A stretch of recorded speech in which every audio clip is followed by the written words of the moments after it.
श्री गोपाळ कृष्ण भगवान की जय।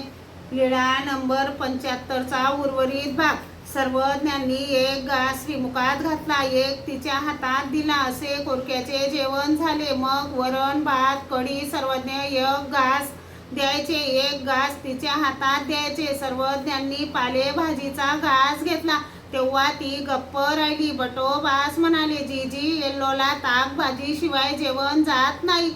सर्वज्ञ म्हणाले, जेवू द्या ताक भाजी बरोबर, नुसत्या चूडभर ताकासाठी साधकाने काय आपला धर्म सोडावा। सर्वज्ञ म्हणाले, साधे हो, तुम्हाला ताक भाजी खायची परवानगी हो।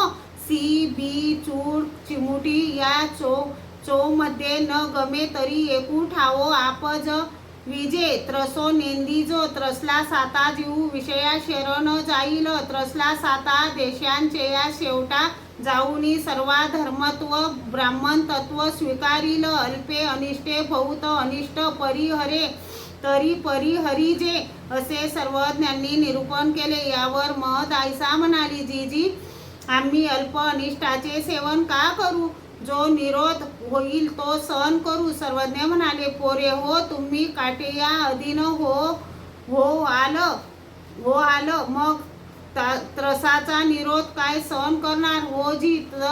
जर निरोध सहन झाला नाही तर एखादे साधन घेता येईल काय। सर्वज्ञ म्हणाले, त्रस जर उत्पन्न होऊ लागला तर एखादे साधन घेता येते।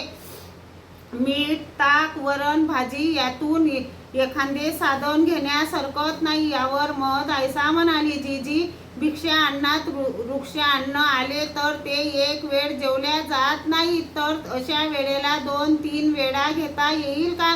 सर्वज्ञ म्हणाले, तैसे काही बाई, न गमे तरी 3 वेळ घेतले तरी काही हो जी, म्हणून श्रीचरणा लागली। श्री गोपाळ कृष्ण भगवान की जय।